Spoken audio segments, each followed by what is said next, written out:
मैं ज्ञानानंद स्वभावी हूँ, मैं ज्ञानानंद स्वभावी हूँ। मैं हूँ अपने में स्वयं पूर्ण, पर कि मुझ में कुछ गंध नहीं। मैं अरस पर से कुछ भी संबंध नहीं।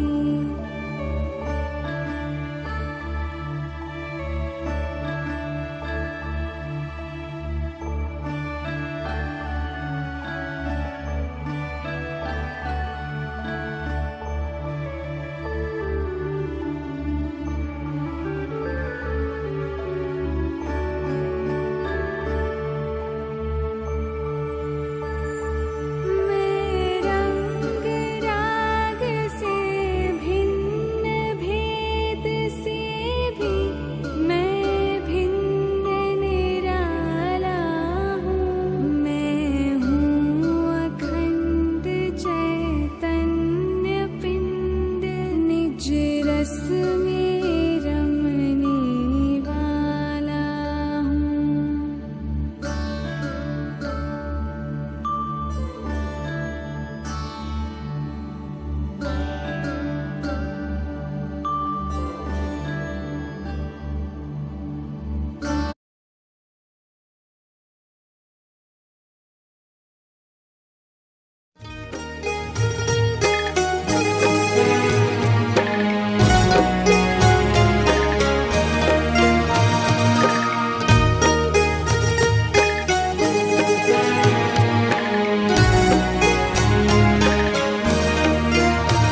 षड्वाद नय षट द्रव्य गुण पर्याय और प्रमाण का, जड़ कर्म चेतन बंध का, अरु कर्म के अवसान का। कह कर स्वरूप यथार्थ जग का, जो किया उपकार है उसके लिए जिन वाणी माँ को वंदना शत बार है। उसके लिए जिन वाणी माँ को वंदना शत बार है, वंदना शत बार है, वंदना शत बार है।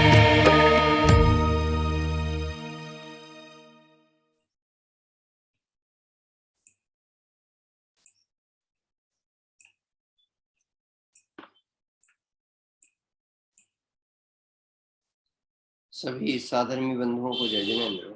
आइए मंगलाचरण पूर्वक स्वाध्याय प्रारंभ करते हैं। नमो हरिहंताणम, नमो सिद्धाणम, नमो आयरियाणम, नमो वज्रायाणम, नमो लोये सवसाहूणम। श्री जिन शासन गुरु नमो, नानाविध सुख का आत्महित उपदेश ते, करें मंगलाचार, करें मंगलाचार। प्रथम गाथा मंगलाचरण। लक्ष्मी निवास निलयम, विलीन विलयम निधाय धीवीरम, आत्मानुशासन महम वक्षे मोक्षाय भव्यानाम। जो लक्ष्मी के निलय रूप उन अविनाशी प्रभु को धार, ग्रंथ रचूं आत्मानुशासन भव्य जनों को है शिवकार, ग्रंथ रचूं आत्मानुशासन, भव्य जनों को है शिवकार। आत्मानुशासन ग्रंथादिराज विराजमान है।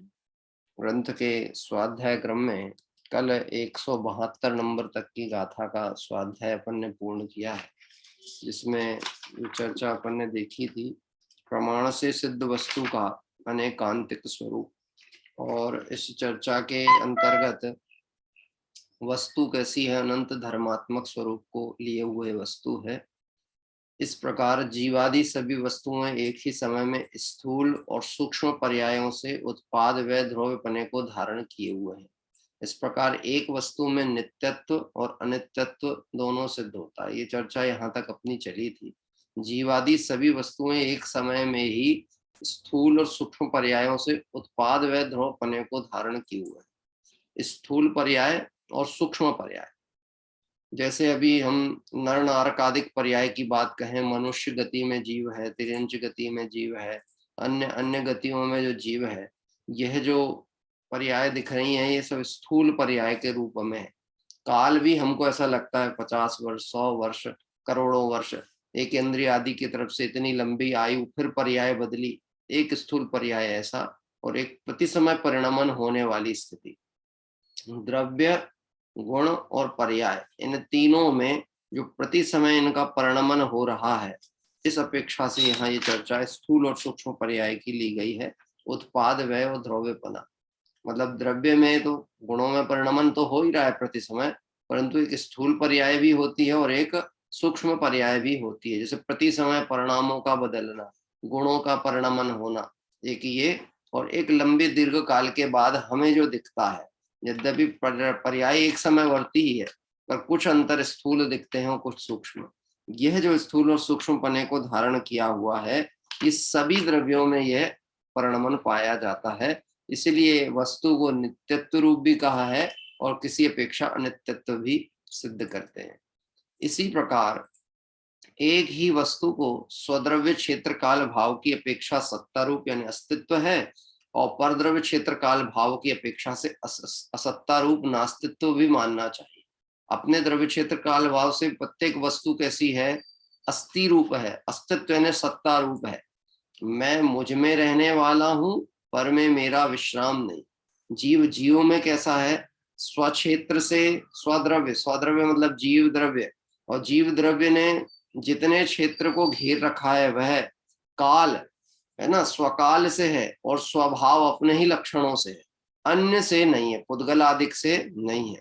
जिस प्रदेश में जीव यानी आत्मा के प्रदेश हैं, यद्यपि उसी आकाश के प्रदेश में पुद्गल आदिक भी हैं, लेकिन फिर भी एक ही प्रदेश में होने पर भी यह अपने अपने गुण धर्म को और अपने लक्षण को छोड़ता नहीं है। इसलिए अपने ही स्वद्रव्य, स्वक्षेत्र, स्वकाल, स्वभाव से स्थिर रूप है और अन्य की अपेक्षा से नास्तित्व रूप है। एक ही पुरुष एक द्रव्य रूप से है और इस द्रव्य रूप नहीं है। इस क्षेत्र में है, इस क्षेत्र में नहीं है, इस काल में है, इस काल में नहीं है, तथा इस भाव रूप है और इस भाव रूप नहीं है। यह जो द्रव्य क्षेत्र काल भाव ये लगाते हैं तो एक पुरुष यानी एक आत्मा स्वद्रव्य रूप तो है पर अन्य द्रव्य रूप नहीं। पहले चर्चा की थी, मैं जीव हूं और बाकी सब अजीब है। तो अजीब कहने का मतलब अन्य जीव को जब अजीब कहा जाए तो वो मेरा जीव नहीं है। क्या कह रहा है, मैं मेरे में रहने वाला हूं, मैं अन्य नहीं रहता, अन्य जगह नहीं जाता। जिस समय एक क्षेत्र पे, जिस समय आप घर पे हो उस समय आप दुकान में नहीं। क्या कह रहे हैं, इस तरह से द्रव्य, क्षेत्र, काल और भाव यह लागू किया गया। इस प्रकार एक ही वस्तु एक साथ सत्ता और असत्ता रूप दोनों ही है। सत्तावानपना भी है और असत्ता। असत्ता किस अपेक्षा से लेना, पर में नहीं है इस अपेक्षा से असत्ता है, और स्वा में है इस अपेक्षा से सत्ता रूप है। इस प्रकार वस्तु अंशी की अपेक्षा एक रूप और अंशों की अपेक्षा अनेक रूप मानना चाहिए। अंशी मतलब होता है द्रव्य और अंश यानी होता है पर्याय। तो द्रव्य तो है एक रूप और पर्याय कितनी होती हैं, अनेक रूप। जैसे एक पुरुष संपूर्ण शरीर की अपेक्षा से एक रूप कहा जाता है और हाथ पैर आदि की अपेक्षा से अनेक रूप कहा जाता है। इसलिए एक ही वस्तु एक साथ एक अनेक रूप भी है। जो श्राद्धवाद भंग है, सप्तभंगी की चर्चा है, उसमें हाथी का दृष्टांत लिया है ना, और उस हाथी के दृष्टांत को लेते हुए जैसे कोई अंध पुरुष हाथी का परिचय करे तो निर्णय करते हैं, तो वो कैसे कहते हैं कि अलग अलग ढंग से कहते हैं। कोई हाथी का पैर पकड़ करके कहता हाथी तो वृक्ष की तरह मोटा है, कोई कान पकड़ता है तो कहते सूप की तरह है, सूपे की तरह उसका हाथी का स्वरूप, कोई पूंछ पकड़ता है तो कहते रस्सी की तरह है, कोई पेट पकड़ता है तो कहते पहाड़ की तरह है। ऐसे देखा जाए ये किसी अपेक्षाकृत कथन है, पर हाथी तो स्वसत्ता से एक जीव है, और यह जो अन्य अन्य उसके अंगादिक स्पर्श करके बात की है, ये अनेक रूपता से कहा जा सकता है, पर वह अपनी एक रूपता को छोड़ता नहीं है। और जिसको हम ये कहें हाथी तो हाथी ही है, और फिर कोई कहे कि हाथी मोटा है, हाथी के पैर बड़ा है, ये अनेक रूपता से कथन उसका कहा जा सकता है। इसी प्रकार वस्तु तद्रूप भी है और तद्रूप नहीं भी है। तद्रूप नहीं है मतलब अन्य अपेक्षा से तद्रूप नहीं है, ऐसा तत्व भाषित है। अतः सम्यक ज्ञानी जीव शास्त्रों द्वारा तथा योग्य प्रमाण से अविरुद्ध अपेक्षा से ऐसा ही विचार करता है। सम्यक ज्ञानी जीव शास्त्र अनुसार वस्तु स्वरूप का निर्णय करता है और योग्य प्रमाण से अविरुद्ध अपेक्षा से ऐसा विचार करता है। योग्य प्रमाण मतलब ज्ञान से निर्णय करता है, वस्तु सत्ता रूप है तो किस अपेक्षा से, और असत्ता रूप है तो किस अपेक्षा से, एक है अनेक है, नित्य है अनित्य है ना, शुद्ध है अशुद्ध है। तो यह योग्य प्रमाण से ही ये बात तय होती है। और प्रमाण मतलब क्या, ज्ञान ही प्रमाण है। किससे निर्णय होता है, कौन जानता है, वस्तु अनेक रूप है, ये जाना किसने है। देखो मैं आपसे एक बात कहता हूं, आपने अपने बालक को कहा कि जाओ बाजार से फल खरीद करके लेके आओ। अब वो फल लेने गया, सेव फल लेने खरीदने गया है, तो आप उसको निर्देश देते हो ना अच्छे लेके आना। तो अच्छे की क्या परिभाषा है, अच्छे के अनेक तरीके हो सकते हैं कि एक तो ताजा दिखे, वर्ण भी अच्छा होवे, कहीं दाग ना लगा हुआ होवे, हाँ कहीं से दवा वगैरह ना होवे, बहुत पुराना ना दिखे, गंध भी देख लेना गंध कैसी है, स्पर्श से भी देख लेना कि हार्ड है कि नहीं। तो ये सब जितने लक्षण बताए हैं, इन लक्षणों से वस्तु कौन सी, एक वस्तु लेना है कि अनेक रूप लेना है, कि वस्तु तो एक लेना है और लक्षण कितने बताए जाएंगे। और जब वह इन सब लक्षणों से लेकर के आएगा तो हम कहेंगे बहुत अच्छा लाया। और अगर एक भी लक्षण को गौण करता हुआ लेके आवे, जैसे लाया तो ताजे है लेकिन कीड़ा लगा हुआ ले आए, तो हम कहेंगे तुमने अच्छे नहीं लाए।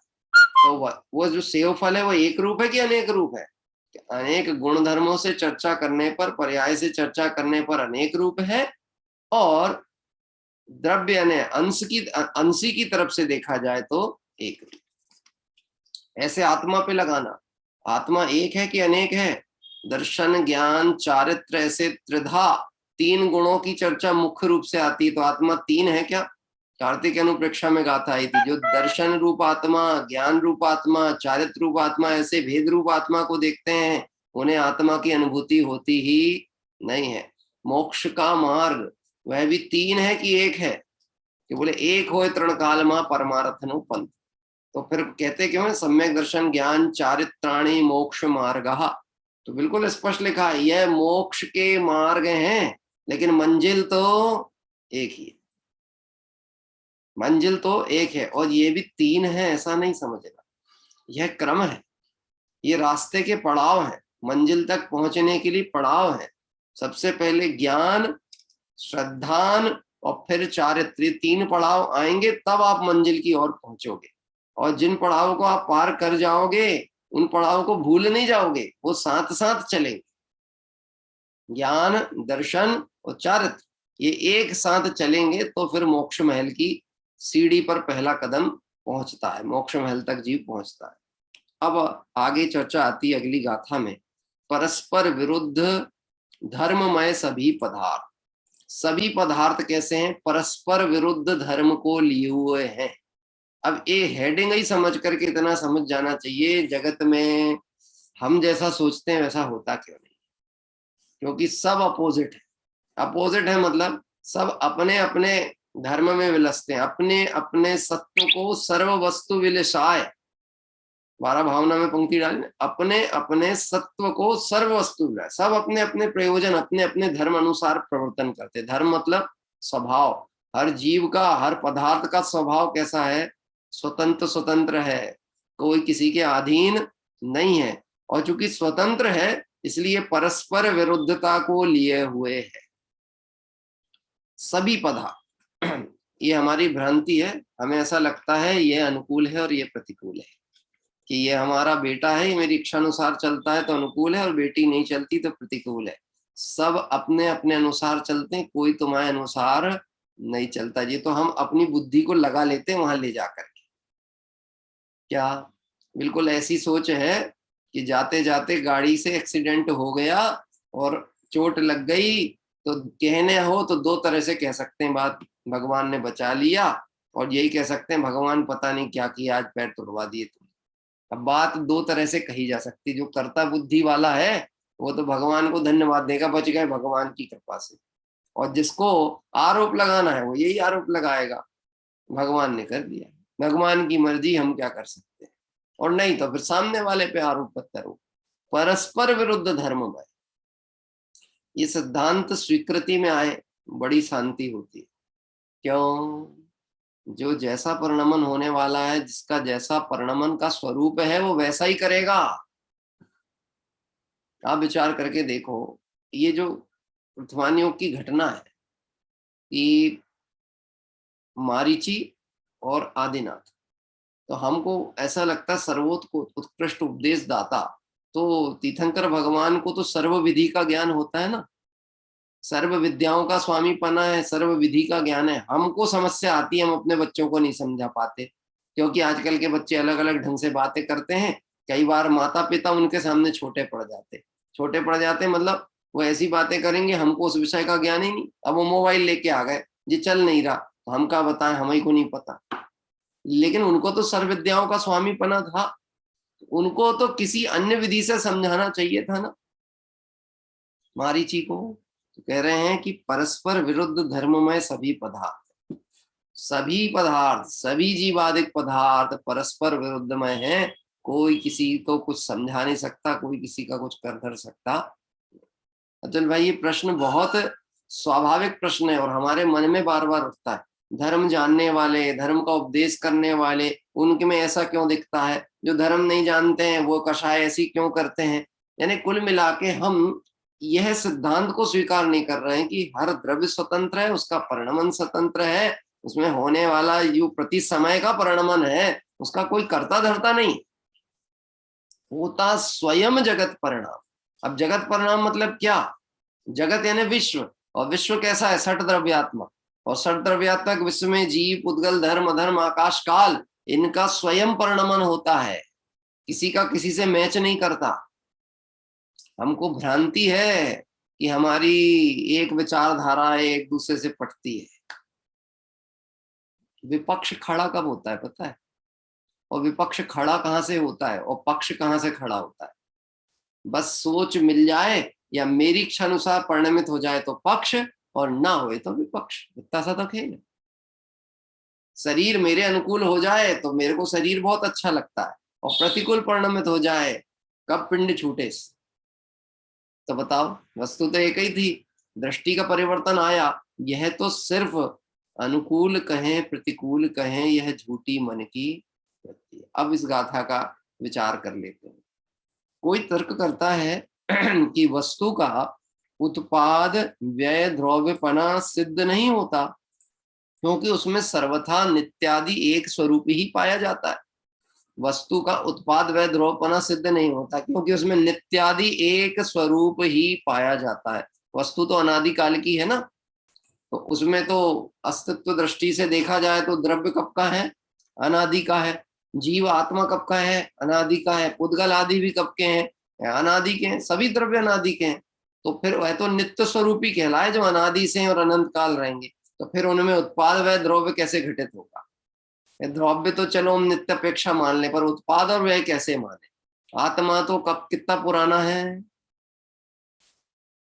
तू नया क्या कर लेगा? आत्मा वो पुराना ही है ना। हम तो वो नरक निगोद आदि दुखों को भोग कर आए वाले आत्मा है ना, हम सुख का वेदन कैसे कर लेंगे? और हम अपने ही पे कैसे, हम तो सभी पे यही लगा रहे हैं ना नियम, ये नहीं सुधर सकते, इनसे बड़ा धर्मात्मा कोई नहीं है। अब आप विचार करके देखना, क्योंकि हमने क्या मान के रखा है, एक समय की पर्याय या परिणमन को हम ध्रुव मानते हैं और ध्रुव स्वरूप को देखते ही नहीं। इसका समाधान आगामी छंद में करते हैं। बसंत तिल का छंद है, गाथा नंबर 173, पृष्ठ क्रमांक 166। न स्थान सनु न क्षण विनाशी न बोध मात्रम, न भाव मा प्रतिहत प्रतिभास रोधा, तत्त्वं प्रति क्षण भवत्वत् तत्स्वरूपम, माधन्तहीनमखिलं च तथा यथेकम्। नहीं सर्वथा नित्य सर्वथा क्षणिक नहीं वस्तुकारो, मात्र ज्ञानमय नहीं अभावमय, निर्बाधित भासित न स्वरूप, प्रतिक्षण जानो तत्व तत् अतत वस्तु का अविरुद्ध स्वरूप, जैसा एक पदार्थ अनादि निधन है वैसा सब का रूप, जैसा एक पदार्थ अनादि निधन है वैसा सब का रूप। देखो, मैं एक पंक्ति में इस गाथा की बात प्रारंभ करने के पहले बोलूं, जगत की दृष्टि ऐसी है, अपना काम हो तो काम है और दूसरे का हो तो नाटक। क्या कह रहे हैं? अपनी समस्या समस्या है, दूसरे की नौटंकी, ऐसे तो नाटक दिखाते। मतलब हम अपने लिए तो ऐसा सोचते हैं कि हाँ हमारा ये काम ही काम है, बाकी के काम कोई काम है ही नहीं। यहाँ चल ऐसा कह रहे हैं, परस्पर विरुद्ध स्वरूप जो द्रव्य पदार्थ में पड़ा हुआ है वह सब अपना अपना काम कर रहे हैं। कैसा कर रहे हैं? अपना अपना काम कर रहे हैं। कोई किसी का काम कर सकता नहीं, कर सके ऐसी सामर्थ्य किसी द्रव्य पदार्थ में है।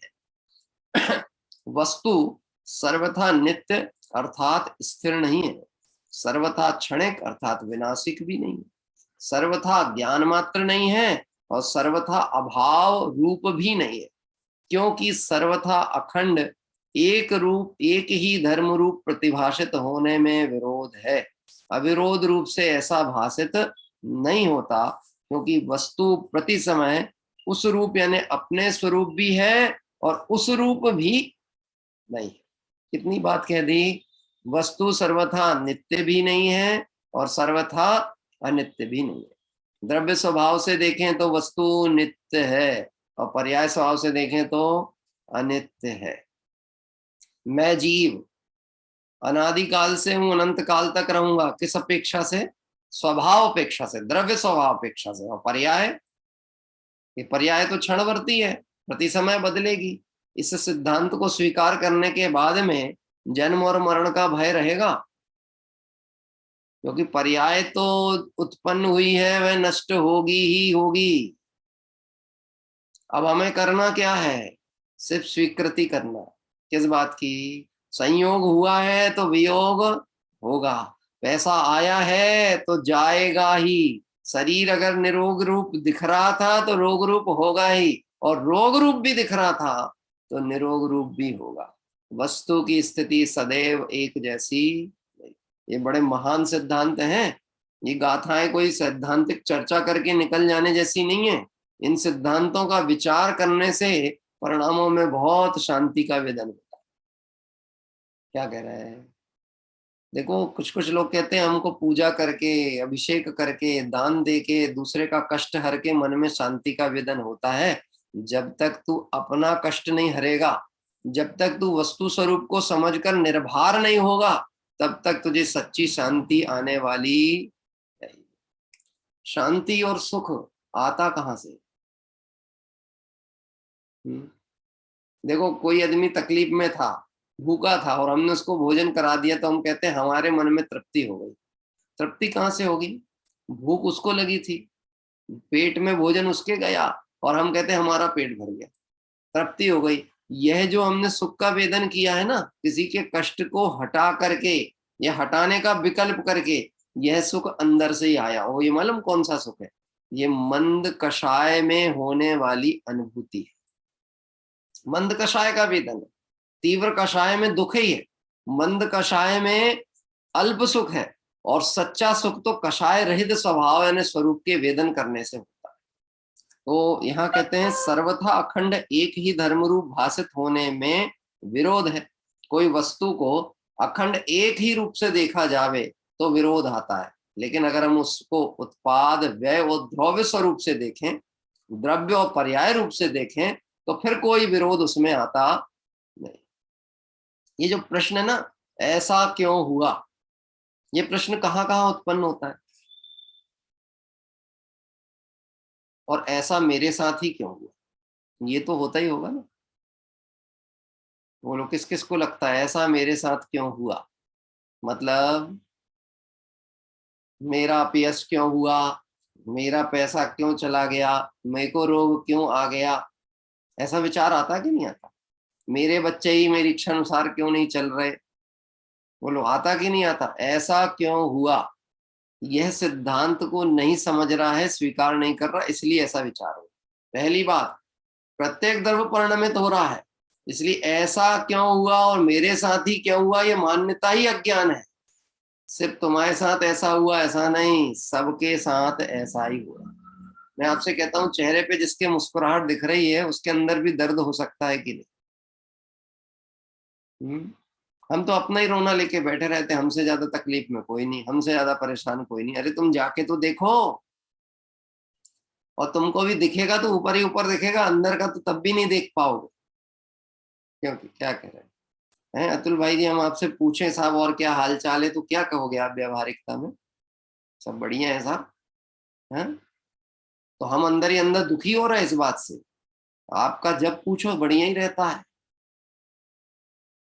क्या कह रहे हैं, आपका जब पूछो बढ़िया ही रह रहा, और हमारा हमारा कभी बढ़िया नहीं रह रहा।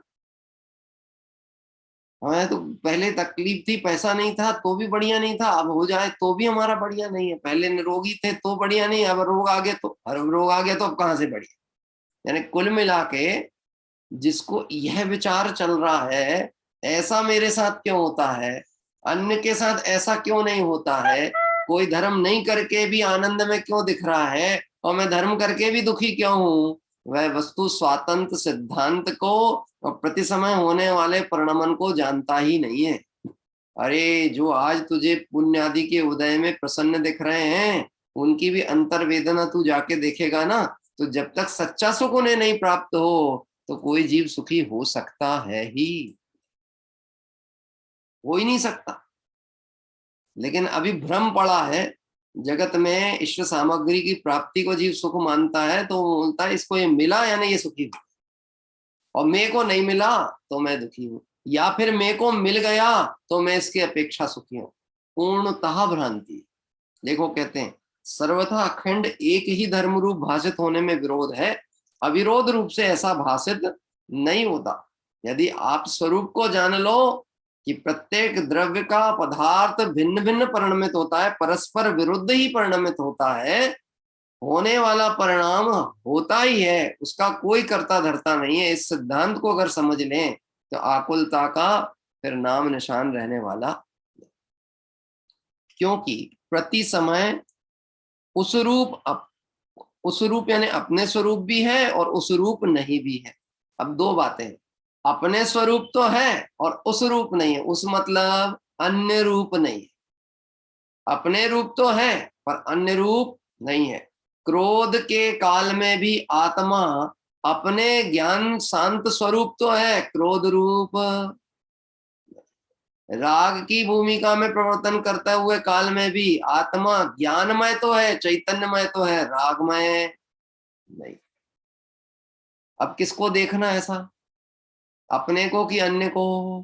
कि भैया प्रत्येक द्रव्य पदार्थ को आप रूप से भी देखना और अन्य रूप से भी देखना।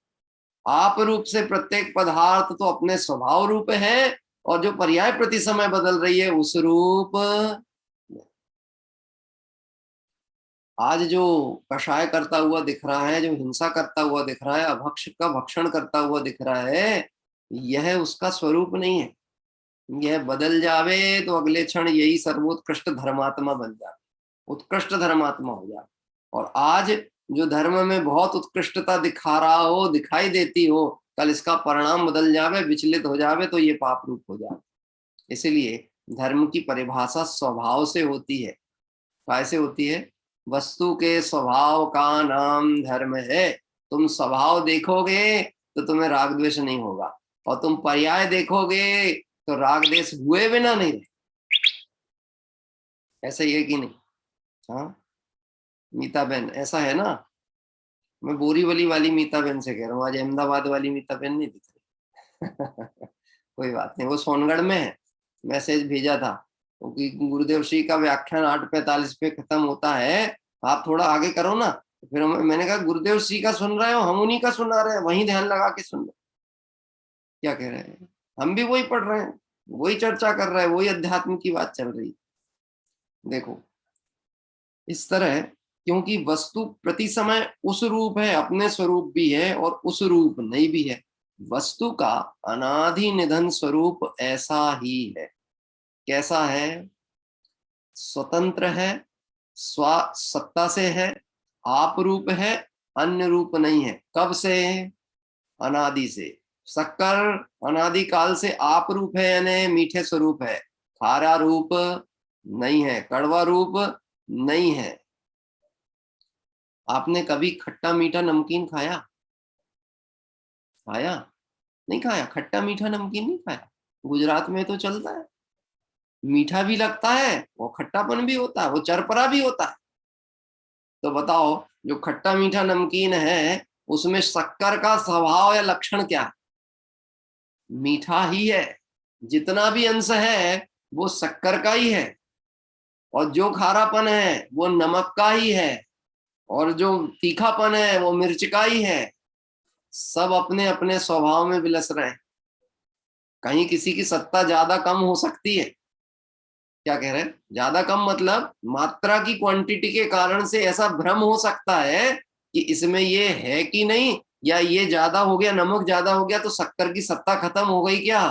कि नहीं, अणु मात्र भी रहेगा तो अपने स्वभाव को छोड़ने वाला नहीं। जीव निगोद में हो, जीव मनुष्यादि गति में हो, जीव देवादि गति में हो, या सिद्धालय में हो, जीव अपने स्वभाव को कभी छोड़ता, ज्ञान दर्शन स्वभाव को छोड़ता नहीं है। इस दृष्टि से देखें तो जो हीन दशा में पड़े हुए जीव है उनके प्रति करुणा है, भूला हुआ भगवान है। और जिन्होंने स्वरूप को प्राप्त कर लिया, ऐसे सिद्ध भगवंतों को देखें, अरिहंत को देखें तो भक्ति आए, अहो धन्य है भगवान तो आप ही। और अपने को भी देखें तो अपने को अपने अंतर्दृष्टि से देखें तो अपन भी क्या दिखाई देंगे? देखा जब अपने अंतर को कुछ और नहीं, कुछ और नहीं मतलब पर्याय भले ही पामर हो, अंतर से वैभव मान, कुछ नहीं। और अगर इस दृष्टि से नहीं देखेगा, अपने आप से कषाय, आत्मा को कषाय करने वाला देखेगा तो क्या होने वाली है? कषाय ही होने वाली है। और आत्मा को ज्ञानमय देखेगा, राग आदि से भिन्न देखेगा, कषाय अधिक परिणाम से भिन्न देखेगा, विकार से भिन्न देखेगा, क्योंकि उसका स्वभाव है। तो क्या होने वाला है कि आत्मा का ही वेदन होने वाला है, आनंद का वेदन होने वाला है। विचार करके देखना, दाल में नमक कितना पड़ता है? थोड़ा। लेकिन वह थोड़ा नमक ना डला हो और जो स्वाद का प्रेमी हो, उसको ये लगता है कि आज दाल अच्छी नहीं, आज दाल मीठी नहीं लग रही। और देखना गजब की बात है, दाल में शक्कर नहीं डली है परंतु नमक ना डला हो तो कहता आज दाल मीठी नहीं लगी। और नमक डल गया तो आज दाल में बहुत मजा है, आज की दाल बहुत बढ़िया स्वादिष्ट थी। देखो शब्द बोल रहा है मीठी, और मीठी का मतलब उसको स्वाद अच्छा लगा। देखा जावे तो मीठी दाल किसको कहेंगे? थोड़ा विचार करके बोलना। शक्कर डली हो, नमक डली हो, या जो अपने स्वाभाविक लक्षण वाली हो, वो मीठी दाल। मीठी दाल किसको कहेंगे? मैंने कहीं सुना ये वाली बात, जैसे एक जगह मैंने देखा, ये भोजन परसते में उन्होंने पूछा आप मीठी दाल लोगे कि खारी? तो मीठी दाल मतलब क्या होता है? तो मैं समझा शक्कर डली हुई होगी या गुड़ डला होगा, उसको मीठी कहते होंगे। बाद में उन्होंने जब परस दिया तो चख के देखा, उसमें नमक नहीं था। तो मीठी दाल मतलब जिसमें कोई अन्य लक्षण डाला ही नहीं गया, खारापन जिसमें मिश्रित ही नहीं है, जो प्योर है वो मीठी है। स्वभाव कैसा है? मीठा है। प्रत्येक द्रव्य का स्वभाव कैसा है? मीठा है। मतलब स्वतंत्र स्वतंत्र परिणमित हो रहा है, कोई किसी में कुछ नहीं कर रहा। इससे अच्छी बात और कोई दूसरी हो ही नहीं सकती। क्या बोल रहे हैं अतुल भाई? गुजराती में कंफ्यूजन है मतलब? बताइए आप, क्या कंफ्यूजन क्या है गुजराती में? दाल को लेके है क्या कंफ्यूजन? किसको? नमक को लेके? बताइए। शायद अनम्यूट नहीं हो पा रहा, कोई बात नहीं, जो भी होगी चर्चा करेंगे। 3-4 मिनट बचे हैं लॉकडाउन लगने के, मतलब आईडी बंद होने वाली है, कोई बात नहीं। मात्रा या खारा? अच्छा ठीक है, ठीक है। कंफ्यूजन इस बात का है कि वो हम मात्रा देखें कि खारापन देखें। अब इस पे चर्चा बाद में करेंगे अपन, क्योंकि अभी एक गाथा तो प्रारंभ ही, उसकी तो अभी अर्थ भी पूर्ण नहीं हुआ। सिर्फ अर्थ की एक पंक्ति और लेते हैं। वस्तु का अनादि निधन स्वरूप ऐसा है, जैसा एक पदार्थ ऐसा अनेकांत रूप भाषित होता है, वैसे ही सभी पदार्थों का स्वरूप भी जानना चाहिए। जैसा एक पदार्थ अनेकांत धर्म रूप है, ऐसे प्रत्येक पदार्थ को कैसा जानना? अनेकांत धर्म स्वरूप ही जानना चाहिए। अभी क्योंकि बचे हैं 2.5 मिनट, अपन विधिवत जनवाणी माँ को विराजमान करेंगे। भावार्थ की चर्चा कल से लेंगे। आज शाम तक संभावित या तो ये आईडी जो है ये लाइसेंस्ड हो गई तो इसी पे चलेगा, और नहीं तो आईडी चेंज होगी। मतलब यूट्यूब की तो वही रहेगी, पर जूम आईडी बदल सकती है। इसलिए आप जब मैं दिन में अपडेट हो जाएगी तो मैं मैसेज आपको डालूंगा, आप उस मैसेज को ध्यान से देख के क्लिक करना। नहीं तो अगर आपने पुरानी आईडी पर क्लिक किए तो फिर जुड़ नहीं पाएंगे। इसलिए वो ध्यान रखने का कर्तव्य आपका है। और हो भी सकता है कि पुरानी ही चालू हो, इसलिए मैसेज पे ध्यान अवश्य आज दे दीजिएगा दिन में, ताकि रात्रि से फिर ये जो समस्या है समय बाउंडिंग ये खत्म हो। निज निधि निज में बताई यह अनंत उपकार है, इसके लिए जिन वाणी माँ को वंदना सत बार है, वंदना सत बार है। 3 बार नमोकार मंत्र का स्मरण।